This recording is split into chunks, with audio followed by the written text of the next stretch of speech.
Hola chicos, buenas tardes. Bueno, esta va a ser la primera clase de varias que les vamos a mandar con respecto a la ley. La ley es un tema muy importante y yo he decidido descomponerla en varias clases. Sobre todo estas primeras van a ser de poca duración. Hoy vamos a empezar con ley y me voy a referir específicamente al concepto. ¿eh? Pero primero recuerden que esto ya lo dijimos en su momento, la ley es la fuente por excelencia, la fuente del derecho por excelencia en nuestro sistema jurídico, sobre todo en los sistemas continentales, que es de base vienen del derecho romano. Esto queda claro además de la lectura del artículo primero del Código Civil y Comercial. Recuerden que ya lo vimos esto en otra clase. Los jueces, al resolver los casos, tienen que aplicar la ley. Y esa ley tiene que ser conforme a la Constitución Nacional y a los tratados en los que la República Argentina es parte. Recuerden que el artículo primero habla de Tratado de Derechos Humanos erróneamente y debió decir, como muy bien lo establecía el artículo primero originario, es decir, el que redactó la comisión que hizo el código en el año 2012, los tratados en los que la Argentina sea parte. Porque recuerden que cualquier tratado tiene jerarquía superior a la ley o supralegal, como dicen los autores.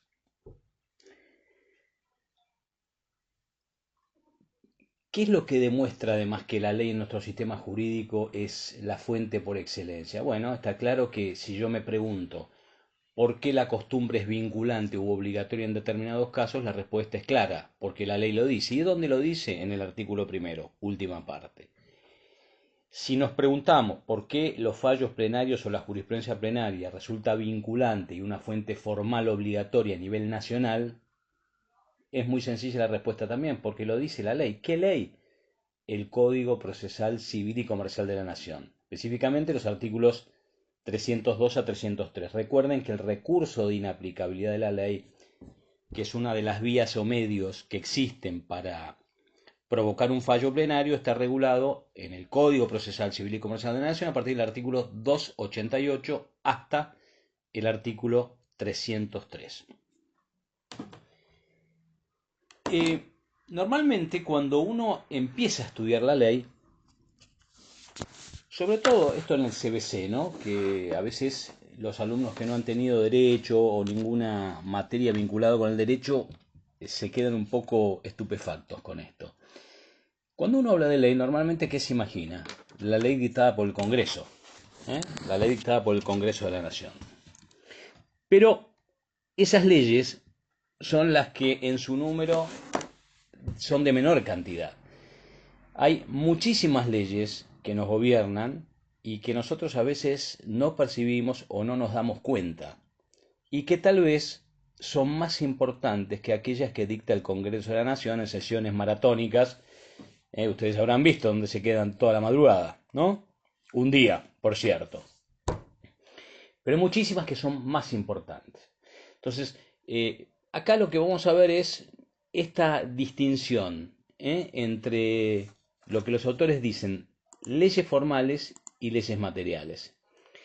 Y siempre cuando ustedes empiecen a estudiar una institución jurídica, yo, capacidad, nulidades, ausencia, nombre, siempre antes de definir ese instituto jurídico, traten de ubicarlo dentro de un tema más genérico o dentro de una bolilla más genérica. Por ejemplo, si ustedes están en un examen y yo le pregunto qué es la ley, antes de darme las distintas definiciones de ley, lo primero que me tienen que decir es una fuente del derecho. ¿Qué tipo de fuente? Formal. ¿Por qué? Porque resulta obligatoria en su aplicación para los jueces. Así de simple. Entonces, partiendo de esta premisa, digamos que cuando se habla de ley, uno tiende a manejar la doctrina, tiende a manejar dos conceptos de ley. Ley en sentido formal o en sentido restringido, como se la denomina, y ley en sentido amplio o ley en su sentido material. Ahora vamos a ver o vamos a tratar de diferenciar estos dos conceptos de ley. Es muy importante que lo tengan en cuenta. Pero básicamente, ¿la ley qué es como fuente del derecho? Ya hace muchísimo tiempo, un famoso autor francés, Marcel Planiol, había definido la ley como la regla social obligatoria establecida de modo permanente por la autoridad pública y sancionada por la fuerza. Esta es una definición que históricamente ha dado Jean Vías, espero que en realidad no es de Jean Vías, del maestro Jean Vías, sino que es de este autor extraordinario y exquisito, este autor francés, que junto con Ripert han escrito una obra de 12 tomos de derecho civil francés que ya tiene más de 50, 60 años. ¿A qué se llama ley formal? Ley formal es el conjunto de normas dictadas o por el Congreso de la Nación o por alguna de las legislaturas provinciales, siguiendo el procedimiento que para ese fin impone o la Constitución Nacional o alguna de las constituciones provinciales. ¿Qué quiero decir con esto? Que cuando la legislatura de la provincia de Salta dicta una ley, esos legisladores provinciales no pueden hacer lo que quieren, tienen que seguir un procedimiento específico. Y uno se preguntará, y bueno, ¿y dónde está ese procedimiento? En la Constitución de la provincia de Salta. Por ejemplo, otro ejemplo, cuando los legisladores de la provincia de Buenos Aires dictan una ley provincial que se va a aplicar en la provincia de Buenos Aires, tienen que seguir también un procedimiento estatuido en la Constitución de la provincia de Buenos Aires. Y esto lo voy a decir, aunque parezca obvio, porque hay muchos que no lo conocen o no lo han visto en el colegio o en las materias orientativas de derecho. Siempre tengan en cuenta que en las provincias existen también tres poderes como existe o como se da en el gobierno federal. Existe un poder ejecutivo, un poder legislativo y un poder judicial. ¿Qué hace el poder legislativo de cada una de las provincias? Dicta leyes. Bárbaro. Y esas leyes, ¿en base a qué las dicta ese poder legislativo provincial? En base a ese procedimiento que establece la Constitución provincial. Recuerden esto, que es muy importante, porque a veces se confunden las leyes provinciales con las leyes nacionales, tema al que me voy a referir en la clase de esta noche, que les voy a mandar otra. Muy bien, entonces, si yo, por ejemplo, quiero saber si una ley dictada por la legislatura de la provincia de Salta es una ley formal, ¿qué pregunta me tengo que hacer? La pregunta que ustedes se tienen que hacer primero para saber si una ley es formal: ¿quién dictó ese conjunto de normas? Si la respuesta es, ese conjunto de normas fue dictada o por una legislatura provincial o por el Congreso de la Nación, que es el poder legislativo nacional, entonces la respuesta es fácil: la ley es formal. Y vuelvo a repetir hasta el cansancio: tanto la ley nacional dictada por el Congreso de la Nación como alguna ley provincial dictada por alguna legislatura provincial tienen que seguir un procedimiento. ¿Qué procedimiento? El que está establecido en la respectiva Constitución provincial. Por ejemplo, si yo quiero saber si los legisladores de la provincia de Buenos Aires han seguido a rajatabla el procedimiento que establece las normas para dictar las leyes, ¿a dónde me tengo que ir? A la Constitución provincial. Y específicamente, ¿a dónde? Al artículo 104 y siguientes de la Constitución de la provincia. Desde el 104 hasta el 112 de la Constitución de la provincia de Buenos Aires, ahí vamos a tener un capítulo que se titula Procedimiento para la formación de las leyes. Entonces, los legisladores de la provincia de Buenos Aires tienen que seguir este camino, este sendero. Si yo quiero saber, por ejemplo, si los legisladores, no qué sé yo, de la provincia de Salta, que me gusta mucho, cumplieron con ese procedimiento constitucional, ¿a dónde me voy? Y bueno, también me voy a la Constitución de la provincia de Salta y me voy al capítulo que más o menos habla del procedimiento de formación o sanción de las leyes, que está instituido a partir del artículo 126. Entonces yo, a partir del artículo 126 de la Constitución salteña, leyéndola y estudiándola, me voy a dar cuenta si esos legisladores han cumplido en debida forma con ese procedimiento constitucional para la sanción de esa ley provincial o de las leyes provinciales. Esto es a título de ejemplo, no tienen por qué saberlo, ¿no? Obviamente está en el artículo 126 hasta el artículo 136. Yo tengo en la mano en este momento la Constitución de Salta. Si yo quiero saber, por ejemplo, si el Congreso de la Nación, que ahora parece que va a sesionar virtualmente, ha cumplido en debida forma con el proceso de formación y sanción de las leyes, me voy directamente a la Constitución Nacional. ¿A qué artículos? 77 a 84. Todo el tema de cómo se inicia un proyecto de ley, qué mayorías necesita, digamos, cómo es la construcción de una ley en el derecho argentino, yo no me voy a dedicar a eso acá porque lo van a ver en derecho constitucional. Simplemente lo tienen en este capítulo de la Constitución Nacional, 77 a 84.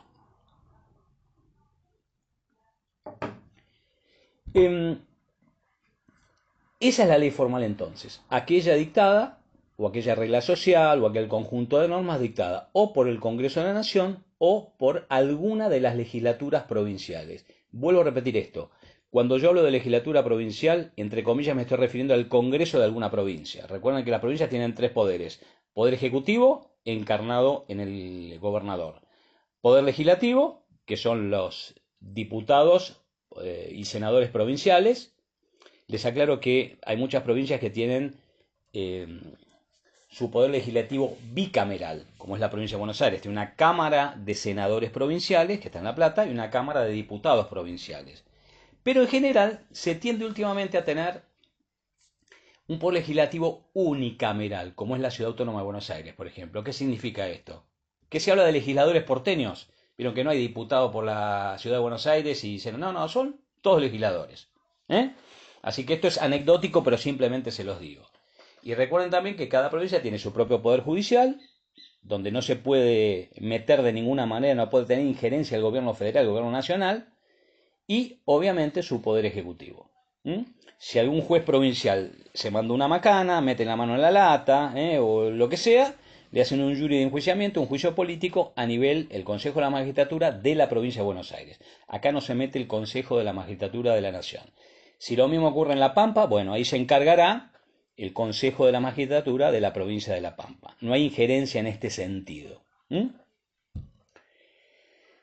Bueno, ¿y qué es una ley material? O en sentido amplio, que yo les dije que en su número son la mayor cantidad. Hay miles, miles y miles de leyes materiales con las que debemos cumplir. Nosotros realmente no tomamos conciencia muchas veces de su importancia. Un primer tip que les doy.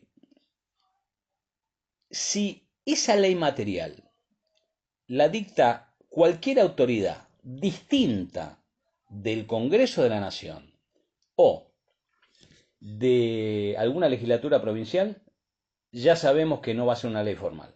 Porque recuerden, la ley formal las dictan únicamente el Poder Legislativo Nacional y el de alguna de las provincias. Esto es para empezar. Y siempre la ley en sentido material tiene tres caracteres. Primero, es siempre sancionada por autoridad competente. Y ustedes se preguntarán, bueno, bárbaro, pero ¿cómo sé yo, cómo sabemos nosotros si este órgano es competente, tiene facultad legal para dictar ese conjunto normativo? Bueno, tenemos que ir a la ley, a ver qué dice, y a ver si la ley le otorga o lo faculta para dictar ese plexo normativo. Segundo, toda ley material es obligatoria. ¿Y esto qué significa? Que si no cumplimos con la ley, vamos a ser sancionados. Y tercero, la otra característica que tiene la ley material es que son siempre obligatorias. Son siempre generales. Y acá una pequeña aclaración. Decir que una ley es general no significa que se va a aplicar a todos y en todo el territorio. Para nada. Si yo, por ejemplo, me pregunto, bueno, una ordenanza municipal dictada por el municipio de San Isidro, Lomas de Zamora, Azul, Trenquelauquen, ¿es general? Sí, es general. ¿Para dónde? Para ese municipio. Se va a aplicar dentro de ese espacio territorial. Por eso tenemos que preguntarnos, para saber si la ley es general, primero, si la ley es nacional, si es una ley provincial o si es una ley municipal, que la ley municipal es lo que se denominan las ordenanzas. Muy bien. Entonces, siempre la ley material es aquel conjunto de normas dictadas por la autoridad competente que son generales y además son obligatorias, o son obligatorias y son generales, como ustedes quieran. No importa el orden de los atributos o los caracteres que tienen estas leyes. Y entonces vamos a hacer un pequeño ejercicio. Si yo les pregunto, ¿el Código Civil y Comercial de la Nación es una ley formal o es una ley material? Tómense unos segundos para tratar de responder ustedes solos. ¿El Código Penal de la Nación es una ley formal o es una ley material? Una circular del Banco Central que nos impide comprar más de tantos dólares por mes o directamente nos impide comprar dólares. Una resolución del ministerio, de un ministerio, Ministerio de Economía o de una secretaría, de la Secretaría de Comercio. ¿Es una ley formal o es una ley material? Un decreto del presidente de la Nación, ¿es una ley formal o es una ley material? Una ley dictada por la legislatura de la provincia de Río Negro, ¿es una ley formal o es una ley material? Una ordenanza municipal dictada por el municipio de Mercedes o de Vicente López, que nos impide comprar bebidas alcohólicas después de las 21 horas, ¿es una ley formal o es una ley material? ¿Cuál será la respuesta? Bueno, utilicen el primer tip que les di. Lo primero que tienen que ver es, bueno, ¿quién dicta este conjunto de normas? ¿El Congreso de la Nación o alguna legislatura provincial? Si la respuesta es no, entonces es una ley material. Si por el contrario, el que dicta ese conjunto normativo es el poder legislativo de la nación o el poder legislativo de alguna provincia, está claro que es una ley formal. Entonces, la respuesta es fácil, no se compliquen la vida. Fíjense cuál es el órgano que dicta la ley. Vamos, yo les voy a dar un ejemplo, después ustedes me preguntan por audio o por escrito las dudas que tengan. Si yo tomo, por ejemplo, una resolución de la AFIP, Administración Federal de Ingresos Públicos, ustedes se preguntarán, ¿qué es la AFIP? Bueno, yo la vengo definiendo hace muchos años como una gran sanguijuela gigante que se posesiona sobre nosotros y nos saca no solamente el dinero que tenemos, sino los buenos recuerdos con los dementores en Harry Potter. Más o menos eso. Y además lo peor de todo es que no nos devuelven nada. Pero bueno, dejando esto aparte, una resolución de la AFIP que nos impone a los contribuyentes a cumplir con un adelanto del impuesto a la ganancia. Y yo digo, paren la moto, muchachos, si ya pagué hace el mes pasado, ¿qué me quieren sacar? Si no puedo laburar, ¿cómo hago? Bueno, esa resolución de la AFIP, ¿es una ley? Primera pregunta, ¿es una ley? Y segunda pregunta, si la respuesta es afirmativa, si es una ley, ¿qué tipo de ley? ¿Es formal o es material? Y tercera pregunta, si fuese una ley material, cuando yo comparo las leyes materiales con las leyes formales, ¿existe alguna jerarquía entre ellas? Esto es muy importante. ¿Qué jerarquía existe entre la ley formal y la material? Si es que existiese. Y esto se los voy a dejar a ustedes para que reflexionen hoy, y después a la noche les voy a mandar la otra clase con la clasificación de las leyes. Yo no les voy a dar la respuesta ahora. Quiero que esto lo mediten y me consulten. Pero tengan en cuenta algo. ¿Qué pasa en la inmensa mayoría de los casos? Ocurre que las leyes formales, es decir, aquellas dictadas o por el Congreso de la Nación o por alguna legislatura provincial, son al mismo tiempo leyes materiales. ¿Por qué? Y porque son dictadas por autoridad competente, porque son obligatorias y porque son generales. Esto es lo que pasa normalmente. Si ustedes toman, por ejemplo, qué sé yo, la ley de navegación, la ley de contrato de trabajo, el Código Civil y Comercial, son leyes formales porque las dicta el Congreso de la Nación, para todo el país. Pero al mismo tiempo son obligatorias, son generales y están dictadas por autoridad competente. Ahora, ¿cómo hacemos nosotros para saber si el Congreso de la Nación está facultado para dictar ese tipo de ley? Es muy sencillo, nos vamos a la Constitución Nacional y vemos cuáles son las atribuciones y facultades del Congreso de la Nación. Ahí van a figurar. Lo mismo si yo quiero saber, por ejemplo, a ver, este gobernador de la provincia de, qué sé yo, Misiones, ¿puede dictar un decreto? Porque dictó un decreto, entonces, ¿cómo sé yo, cómo sabemos nosotros si tiene facultad? Y bueno, nos vamos a la Constitución de la Provincia de Buenos Aires, perdón, estoy en Misiones ahora, ¿no? Estoy ya, no distingo el día de la noche, ni las constituciones tampoco. Me voy a la Constitución de la Provincia de Misiones y me fijo allí, dentro de las atribuciones, si el Poder Ejecutivo de la provincia, que es el gobernador, está facultado para dictar decretos. ¿Eh? Esto es muy importante que lo tengan en cuenta. Yo se los dejo así, con muchos interrogantes. Este tema es fácil y es muy importante antes de que yo largue con el tema de la entrada en vigencia de la ley. Por último, esta clase va a ser un poquito más corta. A ver, déjenme pensar. Si el Congreso de la Nación, y acá les voy a dar un ejemplo mío de hace muchos años que me lo han afanado, así se los digo directamente, y ha sido el titular que me lo ha afanado en su libro, en el libro nuevo que publicó con Crovi. Si el Congreso de la Nación dicta una ley por medio de la cual se le otorga una pensión a un veterano de la Guerra de Malvinas, o 10 pensiones a 10 veteranos de la Guerra de Malvinas, de 8.750 pesos. ¿Qué tipo de ley es? Y acá adviertan dos cosas. ¿Quién la dictó? Y segundo, ¿qué caracteres tiene esa ley? Pregúntense, ¿es obligatoria?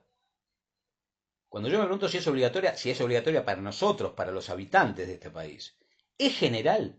¿Es dictada por autoridad competente?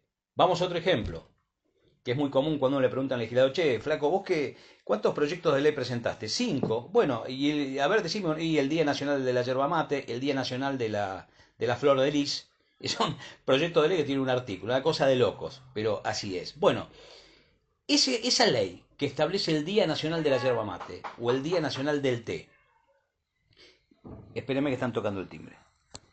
Bueno, traten de responder esto, ¿no? ¿Qué tipo de ley? Y siempre traten de apreciar las características, si se dan. Otro ejemplo, les doy un ejemplo que daba Jan Bías hace muchísimos años, lo estudié yo cuando cursaba. Jan Bías decía, o daba este ejemplo, imagínense que el Congreso de la Nación dicta una ley por medio de la cual se ordena la construcción de un monumento. Y cuando usted dice monumento, cuando yo digo monumento me acuerdo del pobre Colón que estuvo años dando vueltas de un lado para el otro, ahora no sé dónde está, pero está en la costanera. Muy bien, el Congreso de la Nación dictó una ley ordenando la construcción de un monumento. Fenómeno. ¿Qué tipo de ley es? ¿Es formal? ¿Es material? ¿Quién la dictó? Y obviamente el Congreso de la Nación. Pero porque la haya dictado el Congreso de la Nación, ¿es formal? Primera pregunta. ¿Es al mismo tiempo una ley material? Bueno, los dejo con el interrogante y a la noche les mando otra clasecita. Espero comentarios y preguntas.